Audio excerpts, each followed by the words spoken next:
pen and fill the paper with the message that it wants to send. Welcome back to the Aviatrix Writers Room, where I'm continuing my conversation with Beverly Weintraub and about her book, Wings of Gold. And we're going to talk a little bit about your writing career. Can you tell us, I know that you were a journalist, tell us about that journey. And I really want to know, what's it like to be a Pulitzer Prize winner? For some reason, the journalism bug bit me when I was, in elementary school. I was doing school newspapers by middle school and into high school and into college. And I toyed with the idea of going to law school for a hot minute before realizing that, no, what I really needed to do was go work for a group of weekly newspapers in Sheepshead Bay, Brooklyn, and start my newspaper career. And it was newspapers. It's about as stable a business as aviation is. I mean, even then, I had 7 jobs my first 10 years out of college. Papers, wow. Folded, papers combined and laid off staff. I worked at the New York Post for 9 months, got laid off, went to the Daily News, was there for 5 months. We went on strike. We came back, went in and out of bankruptcy. So a big roller coaster ride. But, writing and editing, primarily, I was a copy editor for much of that time, was really the passion. I love words. I love playing with words and turning sentences around and figuring out what's the right word that gives you just the right nuance to what you want to say. Are you for hire? Absolutely. This book does not pay the bills, so yes. I was going to say, I have a book you can help me edit. But like I said, I was a copy editor for many years. And then my last 10 years at the News, I switched over to the editorial board. And I had never actually written consistently for a living before. But it was like I'm just exercising a different part of my brain. And it was absolutely fascinating that the drill was that when I started on the board, there were 7 of us, and we were broadly broken down into areas of expertise. But if something didn't fall into one of those areas and something happened in the news, and we thought in our morning meeting, well, we need to say something about this. You go figure out what it is and tell us what we should say. So it was like this 3-hour sprint. Go find somebody who knew about it, who was willing to talk, get on the phone and explain it enough so that we could write intelligently about it and form an opinion about what it ought to be. So that was incredible training, writing on deadlines, knowing how to find sources and knowing what questions to ask, and kind of trying to cajole people if you don't get your call returned and deadline is approaching and the clock is ticking. So that was really fun and really good training. And it amazed me that, I'll ask questions and people will actually answer them. The Pulitzer was an amazing thing. What happened was that on the 5th anniversary of 9/11, there had been stories about people who had been on the pile at the Trade Center site getting sick. Some were dying. Very, very healthy, strapping men couldn't walk up a flight of stairs without carrying oxygen with them. Nobody seemed to know what was going on. Nobody seemed to know what was wrong with them. They were being misdiagnosed. Their doctors didn't know. They couldn't get medical care because the insurance companies were saying it's job related, and workers' comp was saying, well, no, that's not in your job description. So there were a lot of people who were just stuck. And there was a police officer who lived in South Jersey named James Zadroga. And when he passed away, my editor turned to me and said, we got to do something about this. So we wrote an editorial calling on the mayor, who was Michael Bloomberg at the time, figure this out and tell us what's happening, because people were scared to death. Nobody knew what was going on. And of course, nothing happened because no politician wanted to own that issue. So my boss turned to me and said, well, if they're not going to figure it out, we need to figure it out. And I spent 4 months, started out reading medical journals because there were a couple of small groups of doctors who understood what the environmental toxins were that those people were breathing and what it did to the body. And then called the researchers and said, okay, explain to me this in words of one syllable so I can understand, this medical jargon. And they did.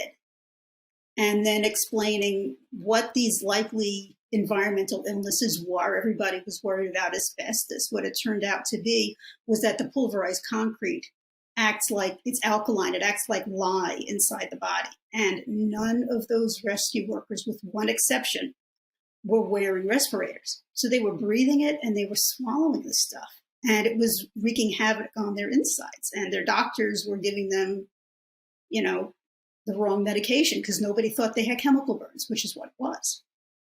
And we sorted that out. We laid out what the illnesses were, why the politicians didn't want to own it because nobody wanted to admit that Lower Manhattan was a toxic waste site.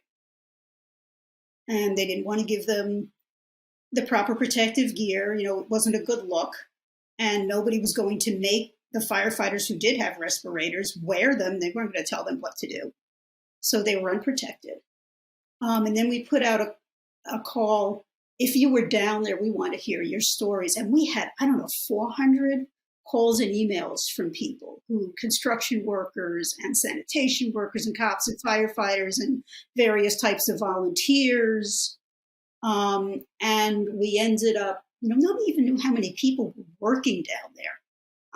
Hillary Clinton, who was a senator at the time, had done like a back of the envelope calculation and thought that there were probably 40,000. And that turned out to be pretty close. And we came up with a consistent 40% of people had gotten sick.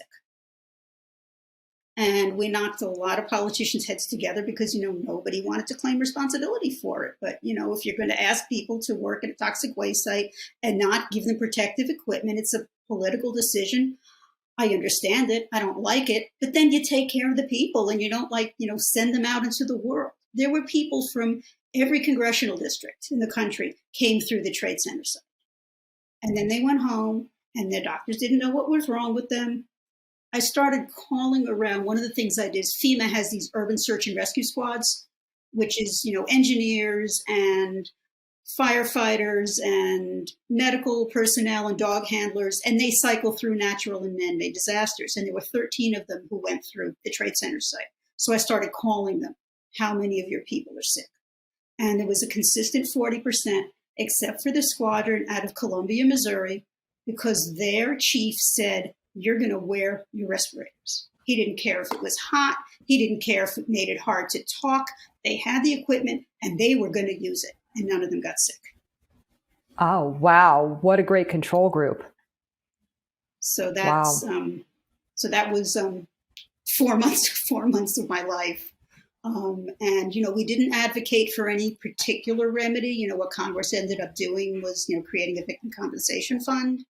And, a number of the hospitals got together to share information because the city wouldn't even put out an advisory. One thing that they had been asked to do was to just put out a notice to local doctors. If you have a patient who has these constellation of symptoms, just ask if they work down there, and the city wouldn't do it because they didn't want to take a step toward taking responsibility for what had happened down there. And none of this is settled. If God forbid something like this happens again, local, state, feds, it's still mud who has responsibility for what. But, we helped get medical care for a lot of people. That's incredible, Bev. Congratulations. And 4 months doesn't seem like enough time to tell that story. So that's amazing.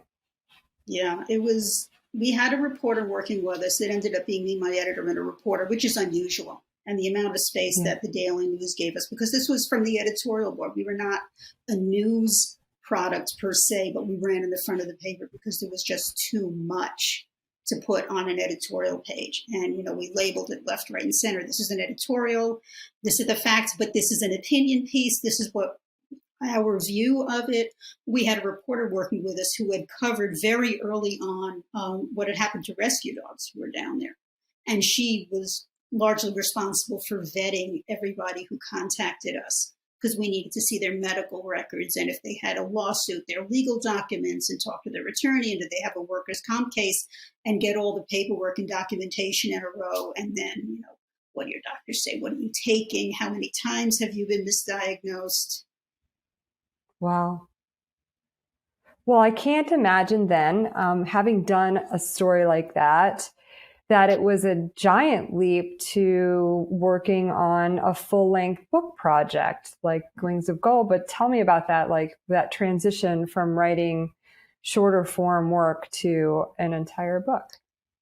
We published 13 editorials in this series, and 10 of them ran like 4 full tabloid pages.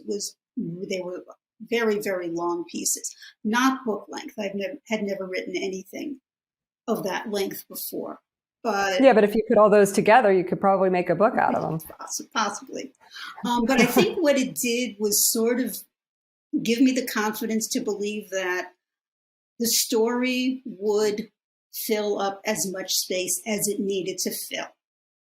And I had some guidelines from my publisher in terms of how many words they wanted. And I came in only just a little bit over that. Really kind of surprised me. I thought it would take up more space, but I tend to write, tabloid training. I write concisely because when you work at a tabloid, you don't have a lot of space. So you have to condense the writing. But, I would check the word count every once in a while, and it seemed like, I was more or less on track. So I just kind of had to have that faith that, I would sort of hit that target, and the story would expand to fill that space. And can you do me a favor really quick? Can you define tabloid for me? Okay. So back when people read the news on papers, there were 2 basic sizes of paper. The New York Times size, which was called a broadsheet, big pages, and papers that were half that size. The paper was half that size were called tabloids. And they were easy to read and in general, breezier, a little bit willing to go a little bit racier. If you want to use the word sensationalist, a lot of them are. We kind of ducked in and out of that. But it really refers to just the paper size at the basic level. That's so fun. Thanks for telling me. I mean, I think that I've kind of taken on my neighbor who used to be a journalist as my little project to help him start promoting his 9 books that he's written, all of which feature a tabloid reporter as the protagonist. And in his books, it is like what he's done is he's taken these sensational stories that I think the connotation about tabloid is like, man has baby on the cover kind of stuff that none of it's true. But in his books, the stories are true. So I to hear you say that you were working for a tabloid, I was super confused for a second. Thanks for explaining that. It was actually kind of funny because our owner at the Daily News would write these. He also owned U.S. News and World Report, among other things. So he, operated up in the stratosphere, and he would write these opinion columns for us, just lambasting tabloids. And I would always kind of insert the word supermarket tabloids in there because we were a tabloid. That's not what he meant, but he was using the word in the broadest possible way. It's like, you're talking about us, right? I'm so glad I asked. Because I would have gone away from Bev was a tabloid reporter and not the supermarket. We did a little bit of that sensational stuff, not like New York Post style, but, we gave them a run for their money at times. And actually I'm told this became an issue during the Pulitzer judging because the way it works, and I did this 2 years running, I was on the panel. They have these jury panels that basically do the first pass. Because if you have $50 and a clip, you can enter the Pulitzers. Do you get past that first cut? Probably not. But they have jury panels for various categories where the panelists read everything. And back then, you had to make up these enormous binders. And when one did not make the cut, they dropped it on the floor with a thud. It hit the floor. That was it. It was dead. And I'm told that our jury panel, our entry hit the floor pretty quickly because we were a tabloid. Oh, really? They didn't want to know we're a tabloid. And one of the jurors, who I think was a professor at the University of Texas, picked it up off the floor and said, "No, read this." I got this story. I heard like third or fourth hand, this story. Wow, that's cool. So you talked a little bit about, you talked about the relationship that you established with the people to write this book, but just a little bit about the other research. I mean, obviously you went through all kinds of news, and as a journalist, you knew probably where to look for these things, but talk a little bit about how you compiled all this information.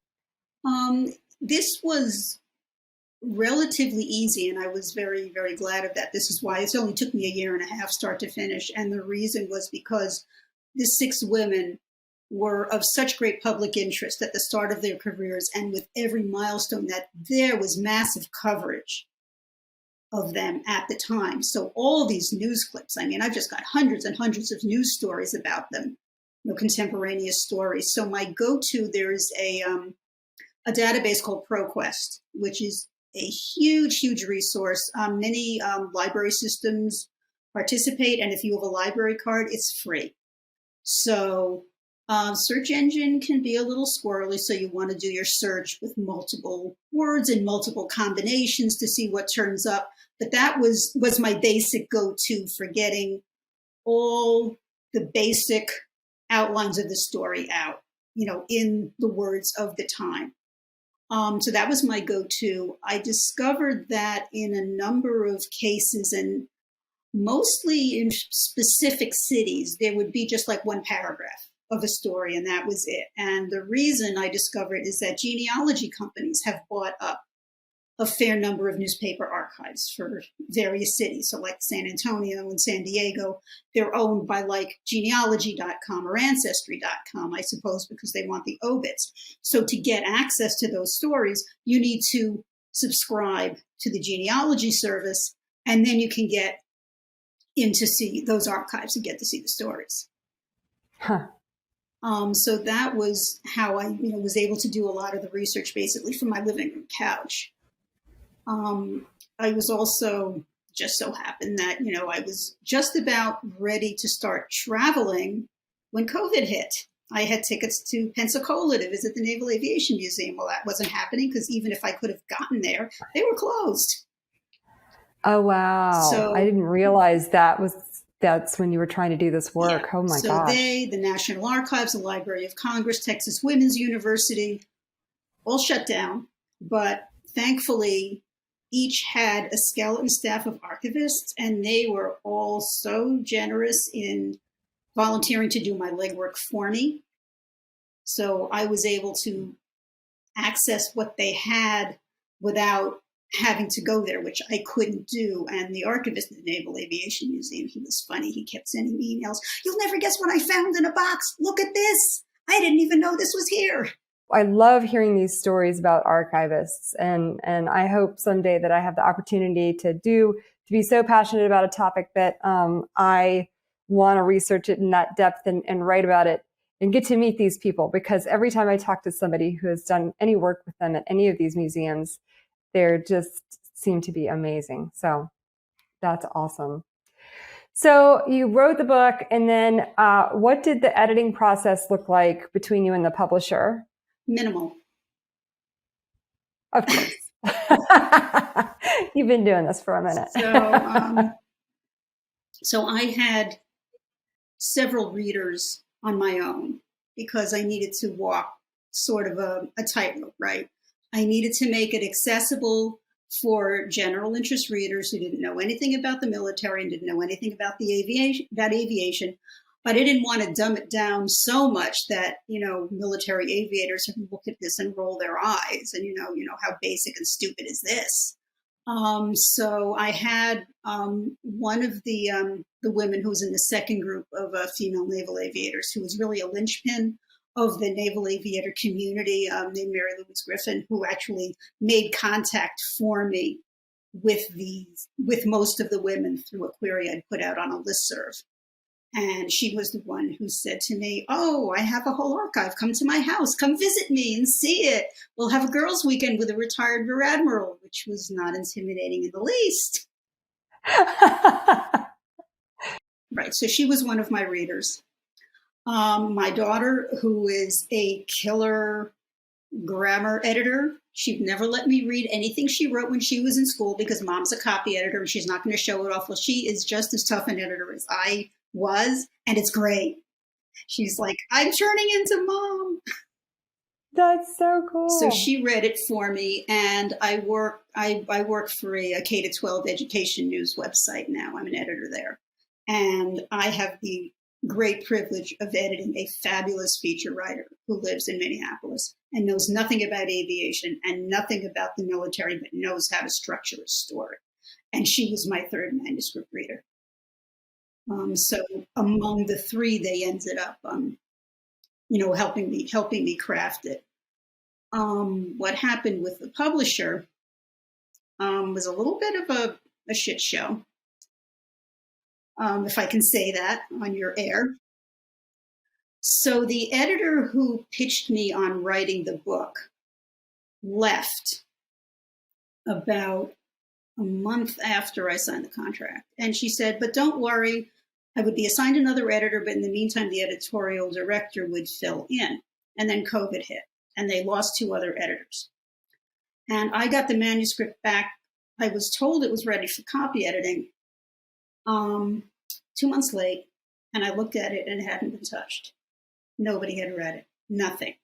And I, emailed over there, "What's going on?" And the response I got was, "I have 70 manuscripts and I just can't read them all." And I didn't sign up to self-publish. This doesn't work. I'm an editor. I want an editor. I've never done this before. I don't know if the structure holds. I don't know if the attribution is right. I'm writing about some sexual assault. I'm writing about tailhook. You want to know if we're going to be sued? Somebody needs to read this. So they slammed on the brakes and brought in a freelance editor who at least read it, made some suggestions. So at least I knew somebody in-house had looked at it. And then we went on from there. Wow. So once it was ready to launch, what did book promotion look like for you? It's pretty much been me. I do have a publicist through the publishing house, and she did send review copies out. We got a nice blurb in Publishers Weekly, and got a couple of bites from a couple of other sources. The vast majority of what has come in terms of blurbs, in terms of reviews, in terms of appearances, has been either stuff I've drummed up, not knowing what I'm doing because I don't know marketing and I don't know book publicity or any of this. So I'm kind of, learning as I go, or just, weird coincidences that kind of keep happening, like how this story fell in my lap. So, for example, I did a signing at the Smithsonian Air and Space Museum a couple of weeks ago, and Judy Bruner, who was the first female hurricane hunter and is a major presence in the book, she came along to this signing, which was a whole lot of fun. But the way this happened was that somebody I know in passing, another woman pilot, is a docent at the Air and Space Museum. And they happened to be doing a program about aircraft carriers. And she happened to mention to the curator of post-World War II aviation that she knew somebody who had written a book about women in aircraft carriers. And he said he had been trying to get in touch with me through my publisher and had never heard back. Publisher says that never happened. I don't know. I get this email from this woman I barely know. He wants to know if you might be willing to talk to him. Gee, let me think about that.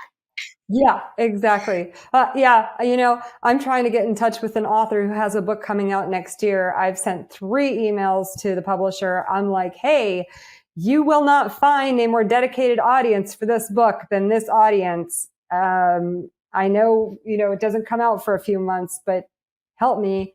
And it's crickets. So I got to find another way. But yeah, these publishers having to have the experience of trying to get in touch with authors that way, it's been a challenge. Yeah.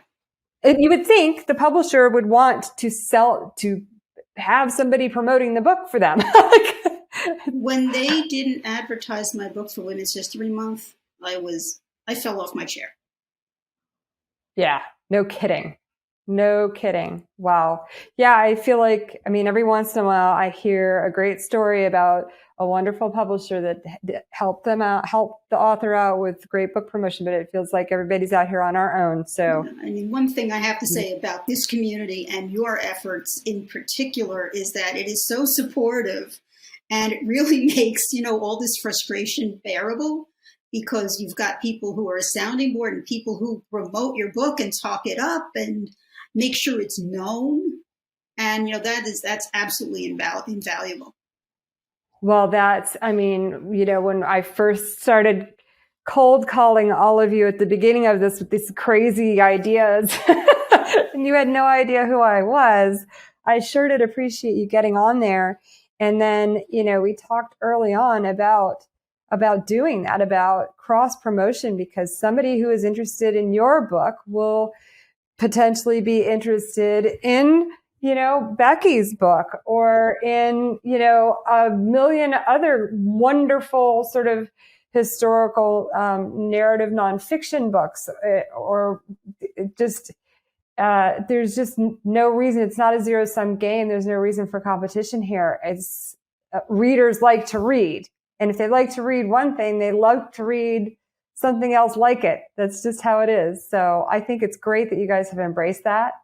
It warms my heart. I think one measure of, how you've really tapped into something was that reader session at the Women in Aviation Conference, the last session on the last day, and the room was packed. It was standing room.